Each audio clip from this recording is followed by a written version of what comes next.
السلام عليكم ورحمة الله تعالى وبركاته. أعوذ بالله من الشيطان الرجيم. بسم الله الرحمن الرحيم. الحمد لله رب العالمين، والصلاة والسلام على أشرف الأنبياء والمرسلين وعلى آله وصحبه أجمعين. اللهم رب اشرح لي صدري ويسر لي أمري واحلل عقدة من لساني يفقه قولي، ولا حول ولا قوة إلا بالله العلي العظيم. اللهم انفعنا بما علمتنا وعلمنا ما ينفعنا وعلمنا ما جهلنا وذكرنا ما نسينا. اللهم يسر ولا تعسر، رب تمم بالخير. اللهم افتح علينا فتوح العارفين، وفقنا توفيق الصالحين. اللهم لا سهل إلا ما جعلته سهلا وأنت تجعل الحزن إذا شئت سهلا. InsyaAllah kita sambung semula pengajian kitab Bulughul Maram yang dikarang oleh Al-Imam Al-Hafidh Ibn Hajar Al-Asqalani rahimahullahu subhanahu wa ta'ala, iaitu kitab yang membincangkan tentang hadis-hadis yang berkait dengan hukum hakam. Kita hadis yang ke-807 daripada kitab Bulughul Maram, hadis dalam bab jual beli.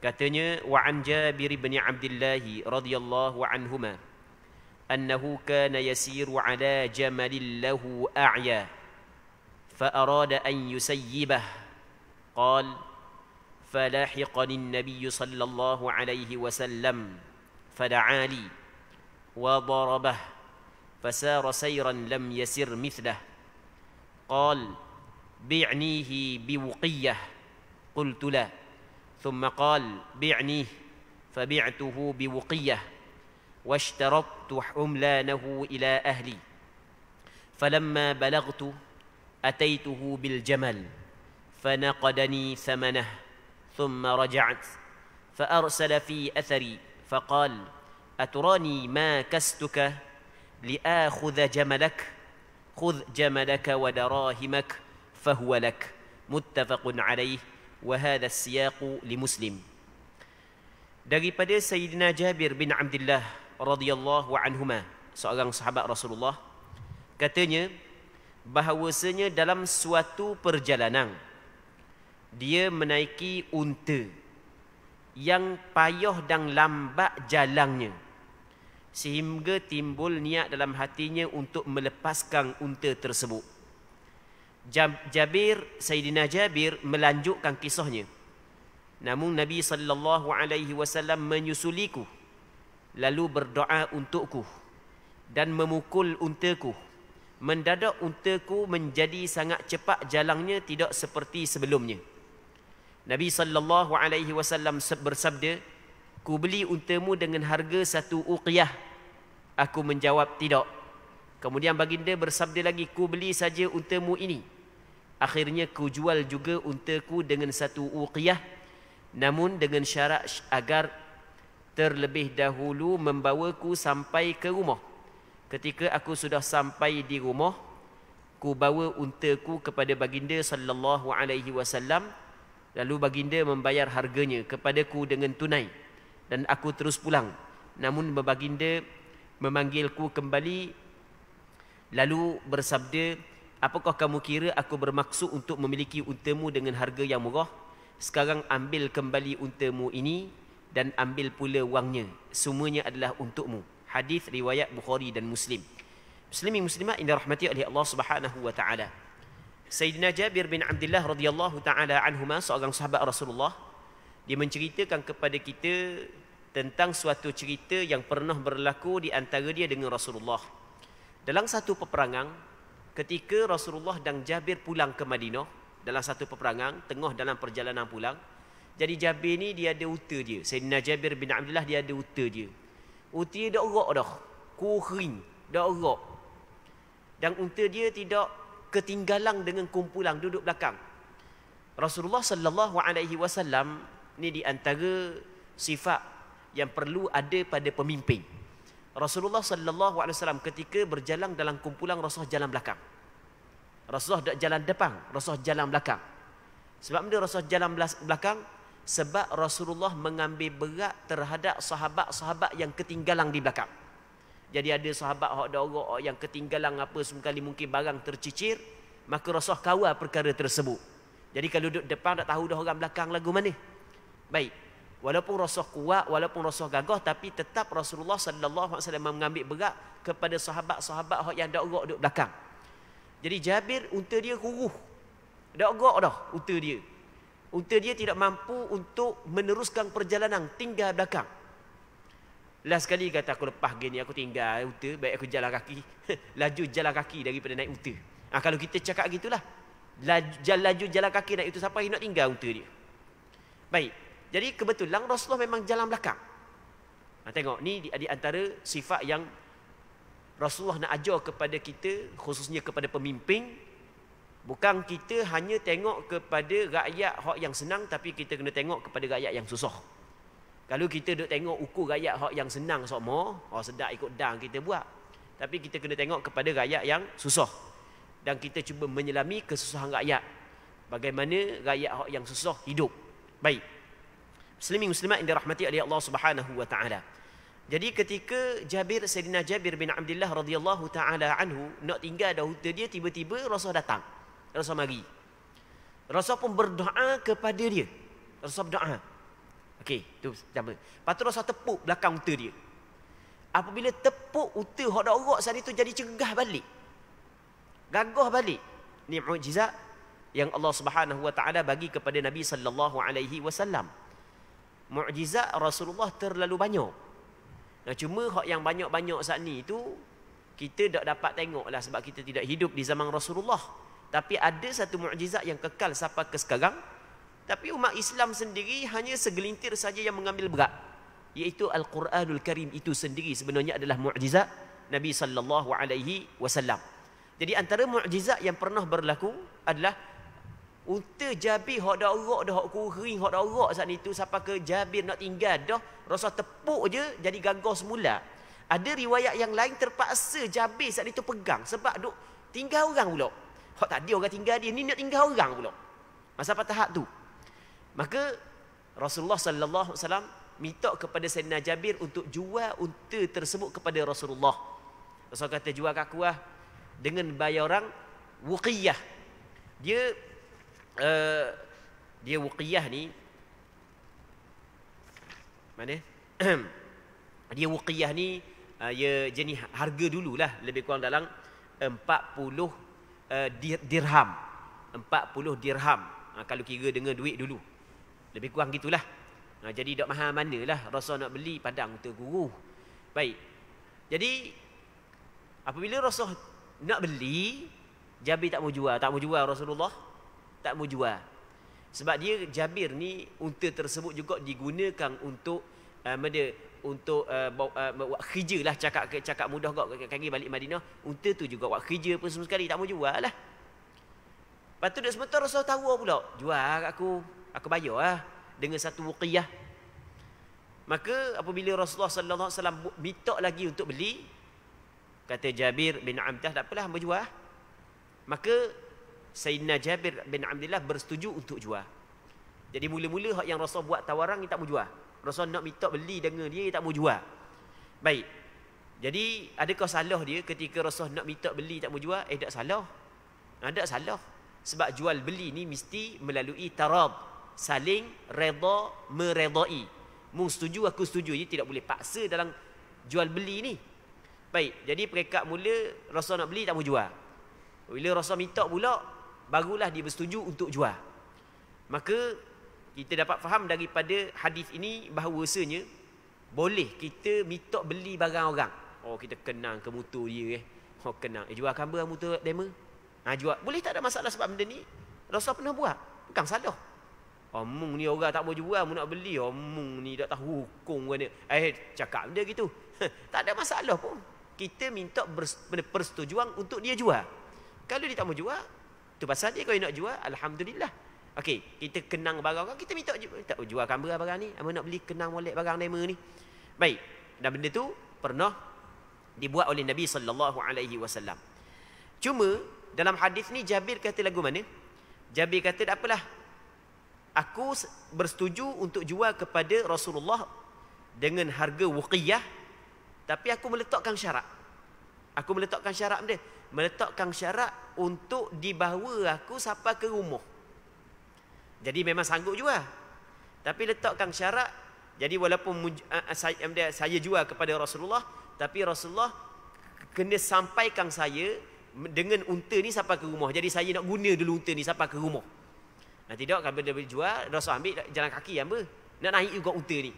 Baik.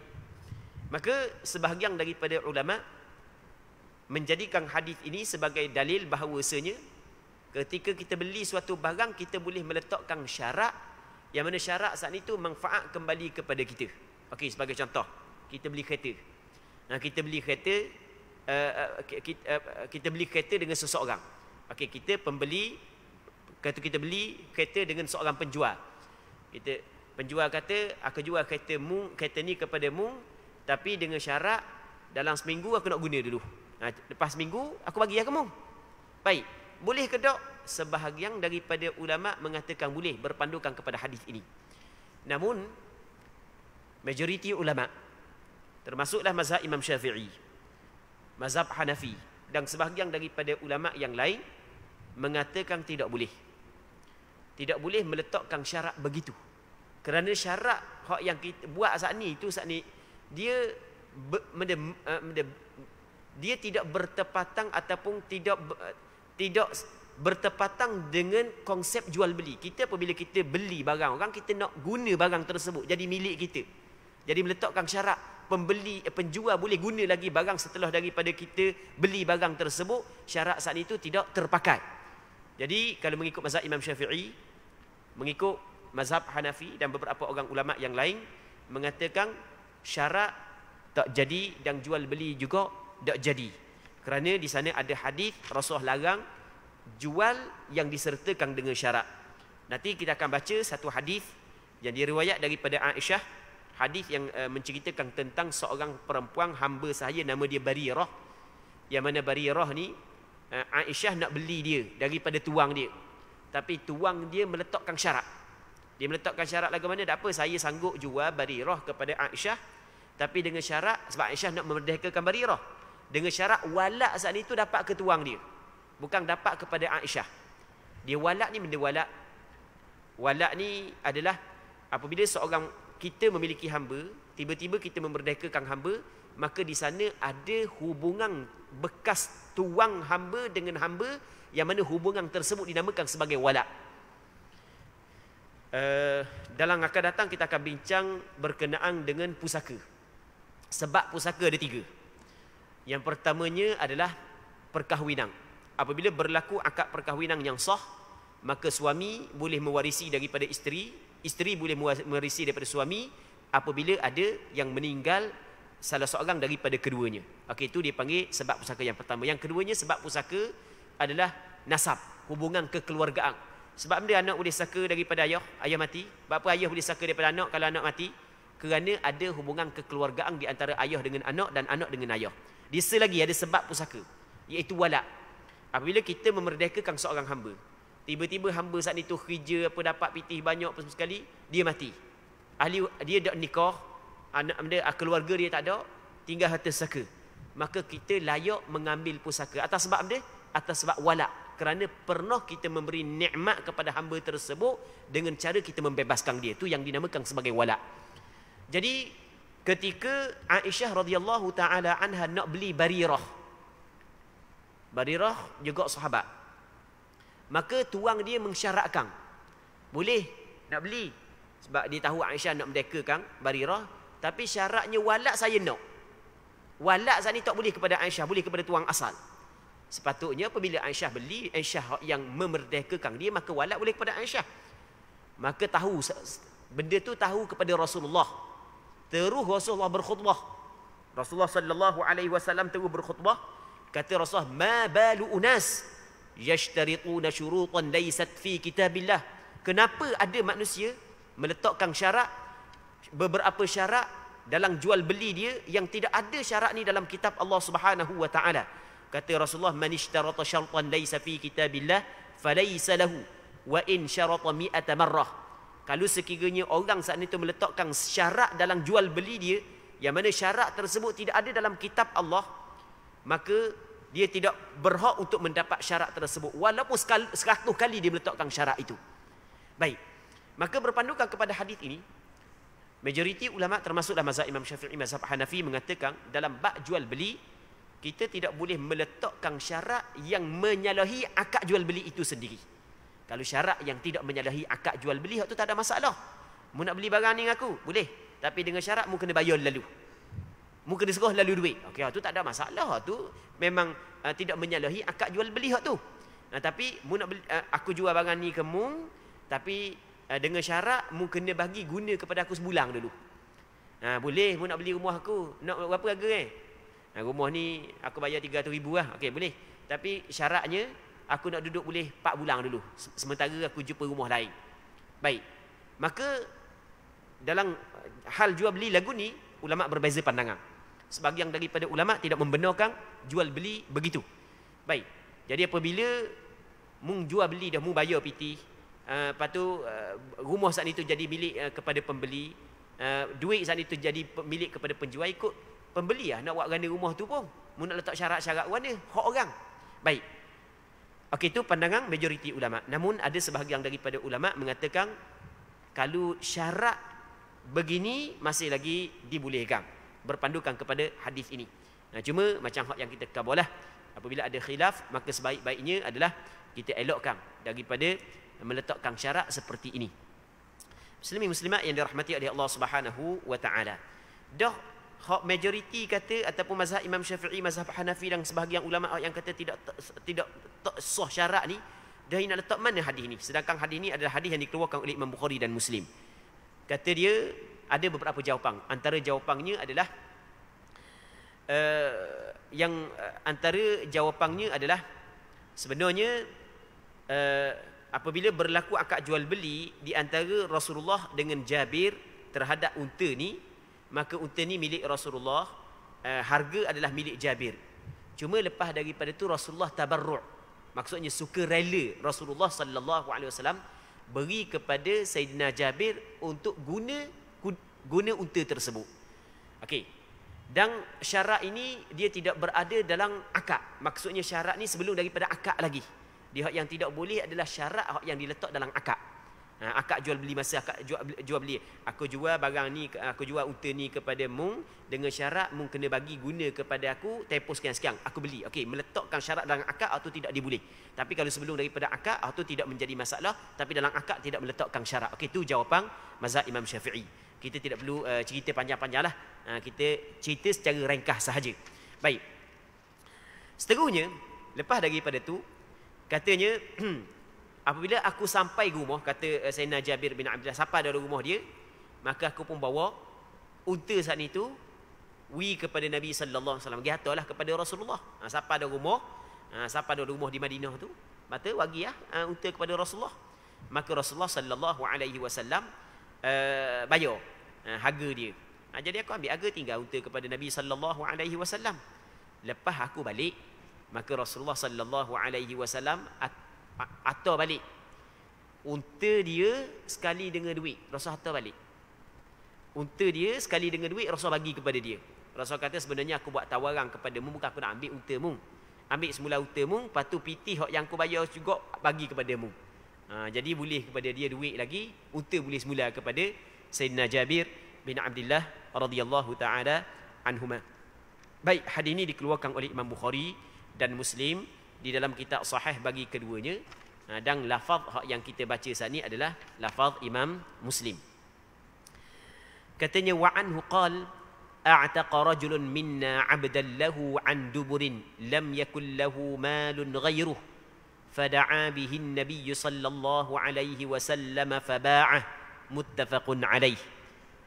Maksudnya daripada Sayyidina Jabir bin Abdullah radhiyallahu anhuma telah menceritakan pula bahawa pernah seseorang dari kami berwasiat agar hamba miliknya dimerdekakan sepeninggalannya nanti, padahal dia tidak memiliki harta yang lain. maka Nabi SAW memanggil hamba itu lalu menjualnya. Hadis ini dikeluarkan oleh Imam Bukhari dan Muslim dalam kitab sahih bagi keduanya. Hadis ni dia menceritakan tentang masalah jual hamba. Nah, kita zaman kita tak ada hamba. Tak ada hamba di zaman kita. Tapi kalau kita belajar hadis ini tetap dapat pahala kerana ia berkait dengan agama kita. Ini hadis Nabi SAW berkait dengan agama. Mungkin suatu hari nanti akan wujud balik hamba. Kita tidak tahu. Mungkin akan wujud semula. Baik. Jadi ini di antara hukum yang berkait dengan hamba. Ceritanya lagu mana? Ada seorang lelaki yang dia banyak utang. Utang dia banyak. Lepas tu harta dia tak ada. Dia ada seorang hamba je. Tiba-tiba dia jadikan hamba dia sebagai hamba mudabbar. Okey, kita kena bahagikan dulu kategori hamba. Hamba ni dia ada beberapa kategori. Yang pertamanya hamba qin. Hamba qin ni hamba hak yang tuli, hamba hak yang bersih, hamba hak yang memang betul-betul hamba. Okey, yang pertama hamba qin. Yang keduanya nama dia adalah hamba mudabbar. Yang ketiganya hamba muba'ab. Yang keempatnya hamba umul walad. Okey, ini di antara jenis-jenis hamba. Okey, kita cerita sesa. Yang pertama hamba qin, hamba 100%, hamba tuling. Yang keduanya dipanggil hamba mukatab. Hamba mukatab ni hamba hak yang penghulu di akad kitabah. Akad kitabah ni kita tak faham lah sebab zaman kita tak ada hamba. Okey, gini akad kitabah. Cakap mudah-mudah. Ni hamba kita, katakanlah A tu hamba kita. Kita khabar kepada A, aku akad kitabah denganmu dengan bayaran sekian-sekian. Maksud akad kitabah ni gini, kalau membayar sekian-sekian mu merdeka. Kita panggil hamba mukatab. Kalau membayar sekian-sekian mu merdeka. Maka hamba saat itu kerjalah cari pitih apa semua sekali untuk bayar kepada tuang dia untuk dimerdekakan dia. Itu dipanggil hamba mukatab. Dia hamba mukatab ni hak yang boleh ambil zakat. Dia bukan semua hamba boleh ambil zakat. Hak yang boleh ambil zakat hanya hamba mukatab kerana penghulu dia telah meminta bayaran daripada dia untuk dimerdekakan dia. Okey, itu dipanggil hamba mukatab. Okey, dua. Yang ketiganya nama dia hamba muba'ab, hamba separuh. Okey, katakanlah dua orang beli hamba. Ada hamba harga 20,000. Ni kita buat contoh ni, harga hamba 20,000. Kita tak ada pitih. Kita jadi pakat kawan kita, mu 10,000, aku 10,000. Jadi kita buat gilir, hari ni mu kerja dengan aku, esok kerja dengan mu, lusa kerja dengan aku, tulak kerja dengan mu. Jadi hamba ni kita kongsi dua orang lah. Okey, kita kongsi dua orang. Jadi separuh daripada hamba milik kita, separuh lagi milik kawan kita. Tiba-tiba kita merdekakan hamba tersebut dan kita tak ada pitih untuk bayar hak yang kepada kawan kita. Kita merdeka bahagian kita. Kita tak ada pitih untuk bayar ke dia. Kalau ada pitih maka kena bayar ke dia, merdeka habis hamba tu. Tak ada pitih. Maka apabila kita merdeka bahagian kita dan kita tidak mampu untuk bayar kepada kawan kita saat itu, hamba saat itu jadi separuh hamba, separuh merdeka. Hari ni dia kerja untuk diri dia, esok dia kerja untuk tuang dia, lusa dia kerja untuk diri dia, tulak dia kerja untuk tuang dia. Hari hak yang dia kerja untuk diri dia, hak tu milik dia. Hari hak yang dia kerja untuk tuang dia, hak tu milik tuang dia. Itu dipanggil hamba muba'am. Okey, berapa dah? 3. Yang keempatnya hamba mudabbar. Hamba mudabbar daripada perkataan dubur. Dubur ni belakang. Tok Ngulu dikata ni anta hurrun dubura mauti. Mu merdeka selepas daripada mati aku. Aku mati, mu merdeka. Maka hamba mudabbar ni apabila Tok Ngulu mati je, merdeka secara automatik. Itu panggil hamba mudabbar. Yang kelimanya hamba umul walad. Ibu kepada anak. Itu maksud umul walad. Hamba umul walad ni melibatkan hamba perempuan. Hamba perempuan yang Tok Ngulu dia guna dia. Tok Ngulu dia bersetubuh dengan dia. Dia halal. Hamba halal, Tok Ngulu dia setubuh dengan dia. Dia orang puang halal kepada orang lelaki salah satu daripada dua perkara. Dua sebab. Yang pertamanya perkahwinan. Yang keduanya pemilikan hamba. Baik, tak perlu nikah-nikah dia dah. Apabila kita memiliki hamba perempuan, boleh kita setubuh dengan dia. Ada syarat-syarat dia lah. Cuma kita khabar cara kasar je. Baik. Jadi tiba-tiba hamba saat ni tu mengandung anak Tok Ngulu. Maka hamba saat ni tu beranak anak Tok Ngulu. Maka anak yang lahir saat ni merdeka. Dan hamba saat ni tu jadi hamba umul walad. Ada hukum dia. Dan lagi kita akan baca hadis yang berkait dengan hamba umul walad. Hak ni cerita hamba mudabbar. Maksudnya Tok Ngulu dia ni orang susah. Orang tak ada pitih, hutang banyak. Ada hamba je, harta dia hamba tu je. Tiba-tiba dia kata kalau aku mati mu merdeka. Dia kata kepada hamba dia. Dia jadikan hamba dia sebagai hamba mudabbar. Maka siapa berita kepada Nabi SAW. Sedangkan dia banyak hutang. Dia tak ada harta hak lain dah. Maka Nabi SAW Ambil hamba dia, Rasulullah jual. Ambil hamba dia, Rasulullah jual hamba dia. Apabila dapat duit, maka Rasulullah bagi kepada dia hak lebih, Rasulullah sallallahu alaihi wasallam suruh dia bayar hutang. Okey, begitu secara ringkasnya cerita tentang hadis ini. Maka daripada hadis ini kita dapat faham bahawasanya hamba mudabbar masih lagi boleh dijual. Hamba mudabbar masih lagi boleh dijual. Apabila seorang tu dia khabar kepada hamba dia, kalau aku mati, mu merdekalah. Tiba-tiba, jual. Jual tak pitih boleh pitih. Okey, boleh. Sebab Rasulullah pernah menjual hamba tersebut. Baik. Seterusnya katanya wa'an Maimunatah zaujin Nabi sallallahu alaihi wasallam radhiyallahu anha anna fa'rata waqa'at fi samn famatat fihi فسئل النبي صلى الله عليه وسلم عنها فقال ألقوها وما حولها وكلوه رواه البخاري وزاد أحمد والنسائي في سمن جامد. Maimunah, Sayyidatuna Maimunah, isteri Nabi sallallahu alaihi wasallam, Ummul Mukminin, telah menceritakan bahawa pernah seekor tikus terjatuh ke dalam minyak samin. Minyak sapi gitulah. Lalu mati di dalamnya. Kemudian kes itu ditanyakan kepada Nabi sallallahu alaihi wasallam. Maka baginda sallallahu alaihi wasallam menjawab, buanglah bangkai tikus itu berikutan dengan bahagian yang sekitarnya dan makanlah olehmu bakinya. Muslimin muslimat yang dirahmati oleh Allah Subhanahu wa taala. Bangkai binatang, okey, kita kena tahu yang pertama, bangkai binatang yang mati bukan melalui sembelihan syar'i, hukum dia adalah najis. Setiap bangkai selain daripada bangkai belalang, selain daripada bangkai ikan yang tidak melalui penyembelihan syar'i, hukum dia najis. Termasuklah bangkai tikus. Jadi bakar tikus najis, bakar semut najis, bakar nyamuk najis, bakar semua jenis bakar najis belaka. Kambing mapuh najis, lembu mapuh najis, kurban mapuh najis, tak kira benda pun, kucing mapuh najis. Tiba-tiba tikus mapuh jatuh dalam minyak sapi. Jadi jenis barang beku gitu kan. Jadi siapa berita tersebut kepada Rasulullah. Rasulullah kata buang tikus tu.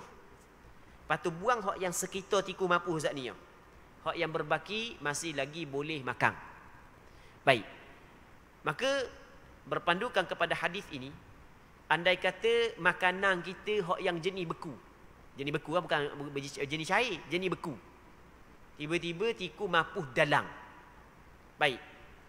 Maka boleh tak kita nak makan makanan tersebut? Jawapannya boleh.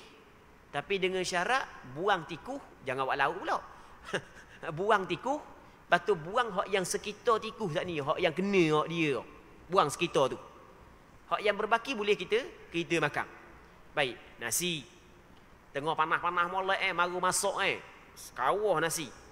Kok mana mari tikus kena benda tak tahu tikus. Dah kena covid tak tahu, dagung mapu kerah dalam tu. Jatuh tengah-tengah panas mapu kerah duk dalam tu. Baik. Jadi kita buang kosong dia. Hak nasi orang lain boleh makan, tak ada masalah. Baik. Berbeza kalau benda hak yang dia masuk saat ni tu cecair. Cecair lah lain. Contoh air. Contoh kita kata kicap. Sebagai contoh kan. Ataupun kita kata madu.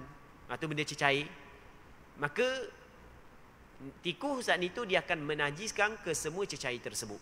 Dalam mazhab Imam Syafi'i, cecair hak yang masuk bangkai binatang yang tidak mempunyai darah yang mengalir, bangkai binatang yang mempunyai darah yang mengalir seperti tikus, kucing, ayam mapuh, maka cecair tersebut dihukumkan najis.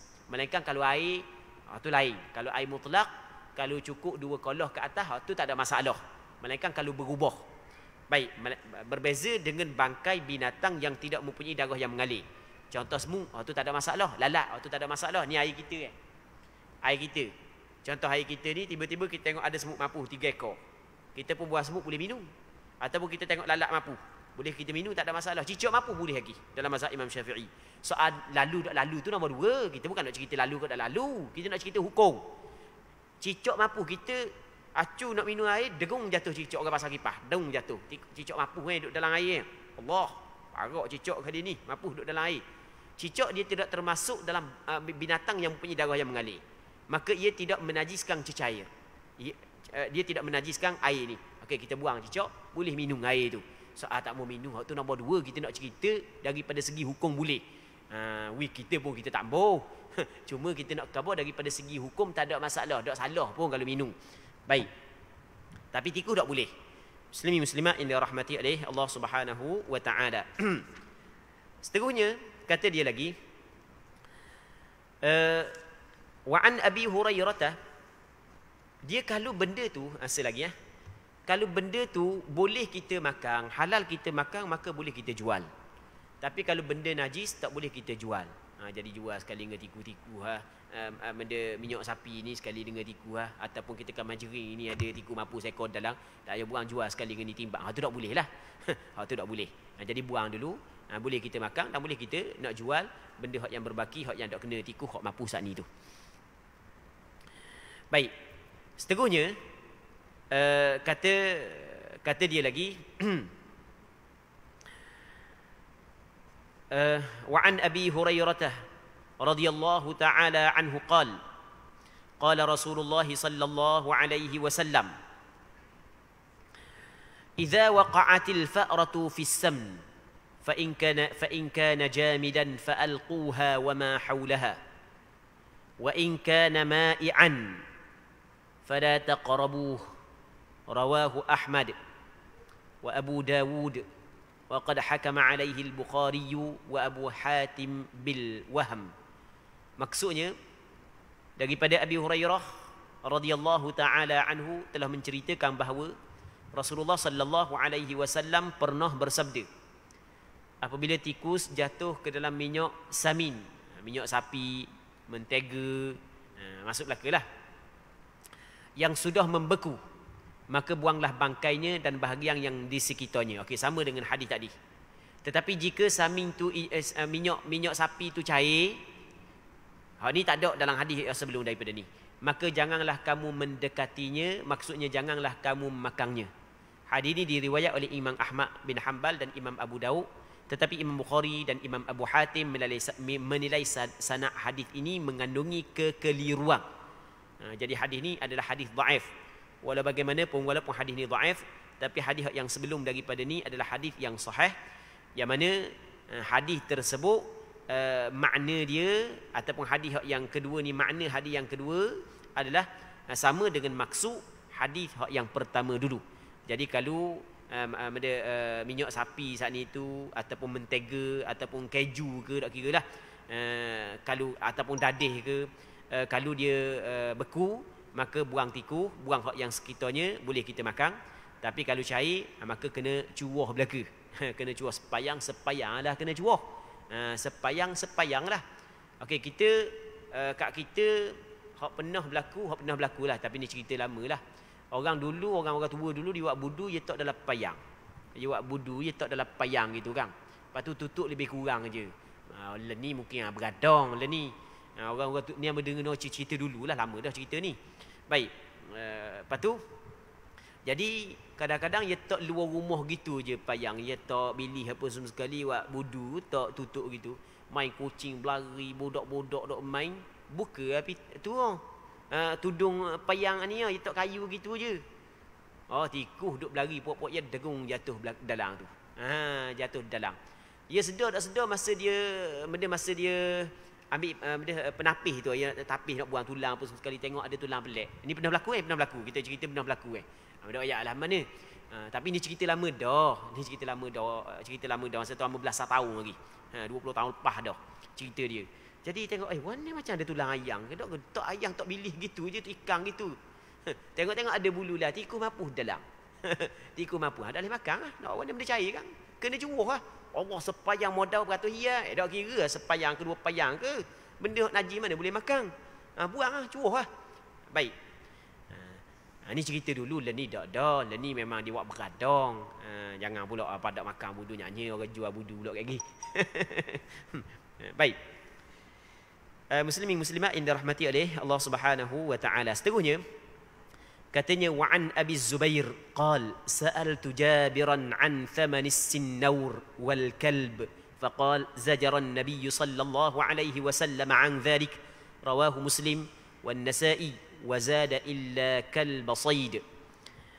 Daripada Abi Zubair katanya, aku pernah bertanya kepada Sayyidina Jabir tentang hasil penjualan kucing hutang dan anjing. Maka Jabir menjawab bahawa Nabi sallallahu alaihi wasallam telah melarang perkara tersebut. Okey, daripada hadis ni kita dapat faham bahawasanya Rasul larang jual kucing. Yang keduanya larang jual anjing. Jual kucing Rasul larang, jual anjing Rasulullah sallallahu alaihi wasallam larang. Cuma larangan jual kucing ni adalah kucing yang tidak mendatangkan manfaat. Adapun kucing yang mendatangkan manfaat, maka hak tu tidak dilarang. Majoriti ulama mazhab mengatakan kalau kucing tu mendatangkan manfaat, maka tidak dilarang jual kucing tersebut. Kalau kucing tu kucing hutang, tak ada manfaat benda pun, baik, saja je hobi je pelihara sebagai contoh, maka hukum dia adalah haram. Kita jangan kata pula, oh tu ramai orang jual. Contoh kita kata, ramai orang jual. Kita buat kira ramai dengan orang jual, parah. Oh, kita kena tengok hukum lagu mana. Ni hadis yang dikeluarkan oleh Imam Muslim. Jadi kita kena tengok kucing tu datang manfaat ke tak kepada kita. Kalau datang manfaat, maka tak ada masalah boleh jual. Tapi kalau tidak mendatangkan manfaat, maka haram jual. Sebab Rasul larang. Penjualan kucing Rasul sallallahu alaihi wasallam larang. Baik. Okey, itu yang pertama. Yang keduanya adalah masalah jual anjing. Jual anjing juga Rasulullah sallallahu alaihi wasallam larang. Pada minggu lepas kita ada cerita dah sedikit berkait dengan jualan anjing. Jadi hari malam ni kita cerita panjang sikit berkenaan dengan jual anjing. Di tempat kita masih lagi ada orang jual anjing di tempat kita. Baik, Allah Rabbi. Sedangkan kita terikat dengan hukum. Masalah jual anjing dilarang oleh Nabi sallallahu alaihi wasallam.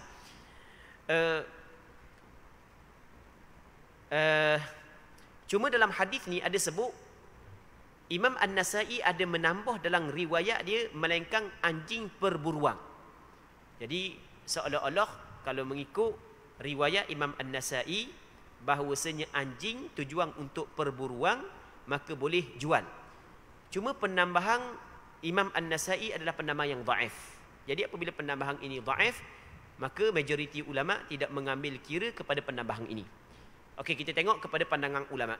Majoriti ulama menjadikan hadis ini sebagai dalil bahawasanya haram jual anjing.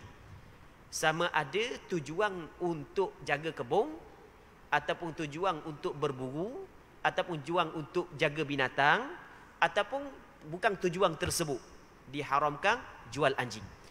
Namun ada sebahagian daripada ulama, iaitu dalam mazhab Hanafi mengatakan boleh jual anjing andai kata anjing itu ia mendatangkan manfaat. Kalau anjing itu ada manfaat, contoh boleh digunakan untuk berburu dan seumpamanya, maka boleh jual.